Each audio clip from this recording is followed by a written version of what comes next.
CBN Campinas, estamos na segunda hora do CBN Campinas, desta quinta, 4 de setembro de 2025. A gente tem falado bastante aqui no CBN Campinas sobre as questões do tempo. Daqui a pouquinho tem a previsão com a Aline Olaia, mas a gente tem falado sobre a seca, né? A estiagem e que tem provocado incêndios. Estamos em alerta para a questão dos incêndios, mas a falta d'água também, que pode acontecer, ainda que esse ano talvez não, mas para os próximos anos o racionamento pode ser mais uma vez uma constante aqui na região de Campinas. E a gente sempre cobra aqui ações das prefeituras e dos órgãos responsáveis para tentar melhorar o abastecimento de água no geral e também a reserva de água. E essas obras de infraestrutura são cada vez mais relevantes e necessárias. E caras, né, Felipe Pereira? Exatamente. Nem sempre os municípios conseguem arcar com os investimentos isoladamente, precisando de recursos do Estado, às vezes da União, para garantir a segurança hídrica. E o que a gente tem para divulgar é exatamente a liberação de 81 milhões de reais em investimentos para municípios das bacias dos rios Piracicaba, Capivari e Jundiaí. Municípios como Campinas, Capivari, Amparo, Cordeirópolis, Jaguariúna, Louveira, Pedreira, Piracicaba, Santa Bárbara do Oeste, Valinhos, Vinhedo, entre outras que compõem também a bacia.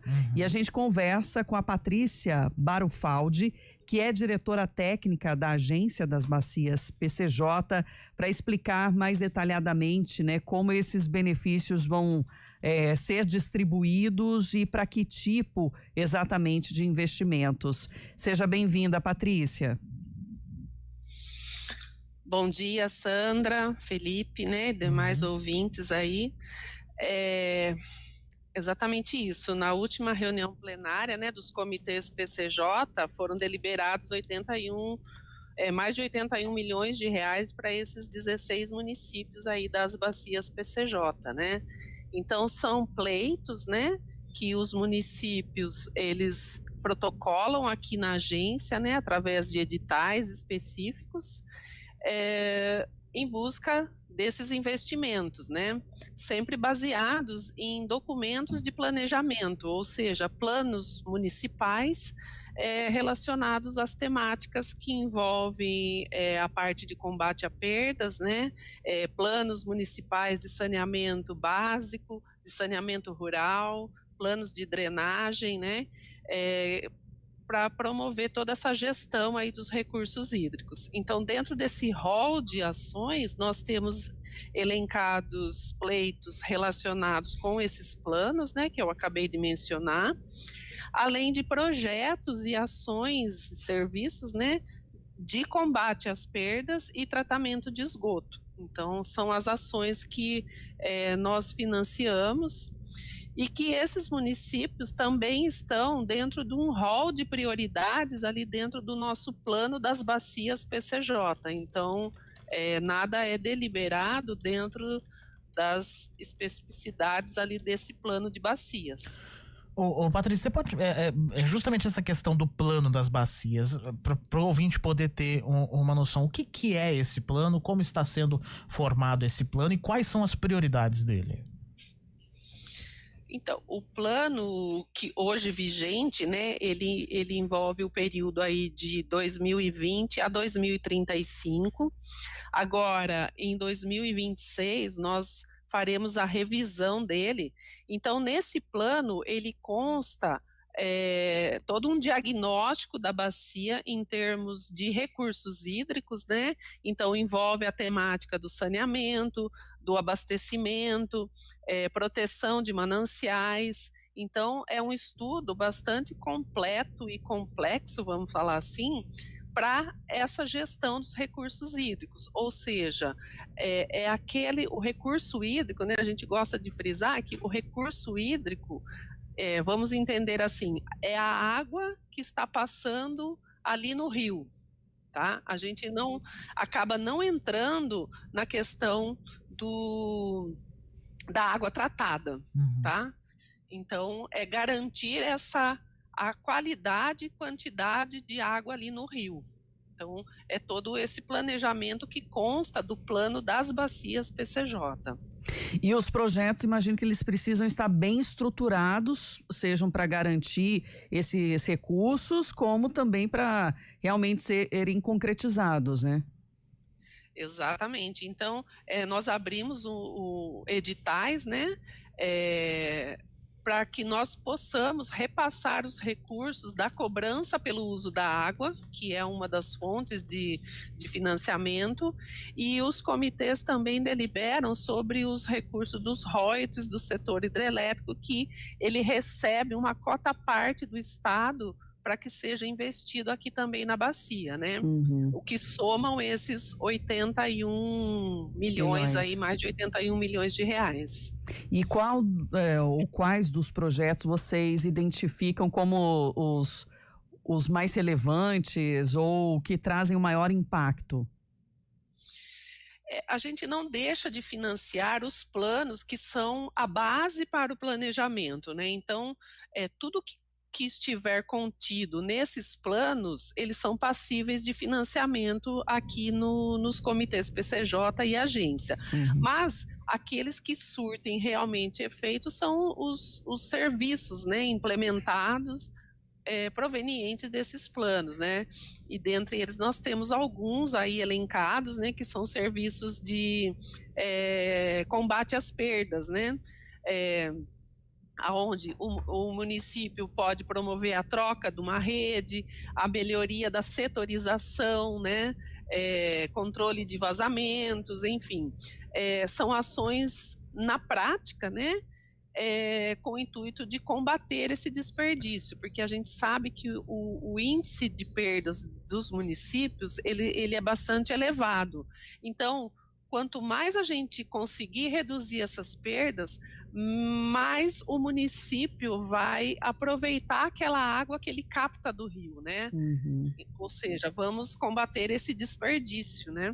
Queria destacar aqui a cidade de Piracicaba, né, que vai receber 17 milhões de reais para troca das redes de distribuição e dos ramais do bairro Vila Independência, justamente com foco na redução de perdas, porque Piracicaba é a cidade que mais desperdiça água tratada aqui da nossa região. Quase era 60%, Sandra. Eu não lembro exatamente o número, mas era um número assim muito dísparo em relação aos outros municípios. E Campinas, por outro lado, é a cidade que menos desperdiça água, menos inclusive do que a média nacional. E também está na listagem, né? Sim.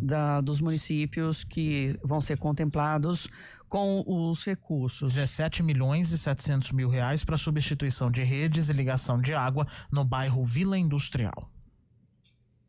Perfeito, são os dois municípios que mais se estruturaram ali, né, num projeto bastante robusto e que são os maiores valores que nós vamos estar repassando, né, cerca de 17,8 milhões para cada um deles, mas como a Sandra mencionou, com base em projetos muito bem estruturados, né, que permitem a contratação por parte desses municípios, né, de empresas que possam executar esses serviços. Uhum.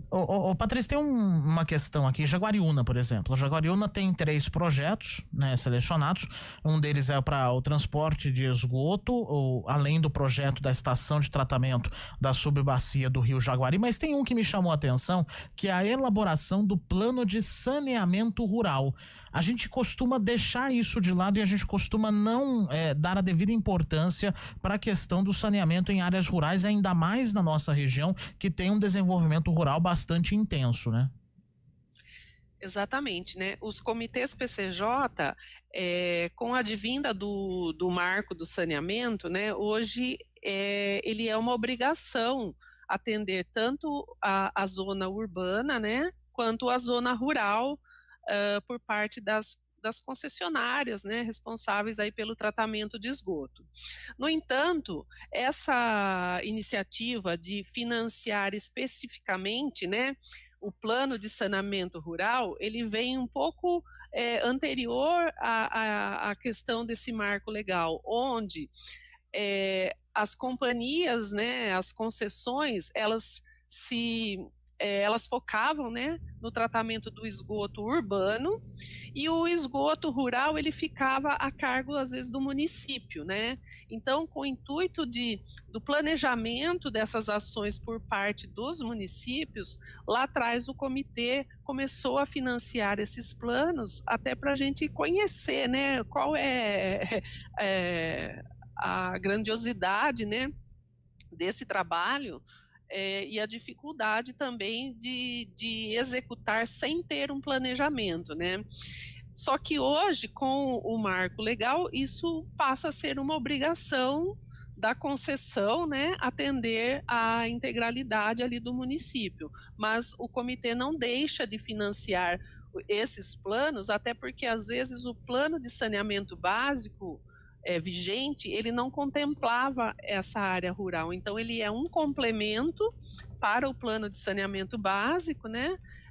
No sentido de abranger todo o município com essa questão do tratamento aí do saneamento.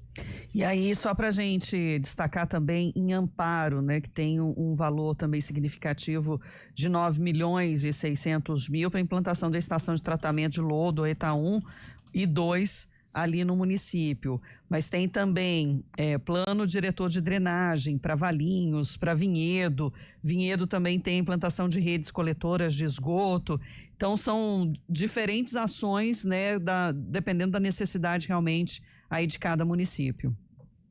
Isso, então, são ações, né, como eu disse, que impactam diretamente no curso d'água, né? Então, por exemplo, a questão do lodo de ETA, o município faz o seu tratamento, mas o lodo residual desse tratamento, ele é altamente poluente, né?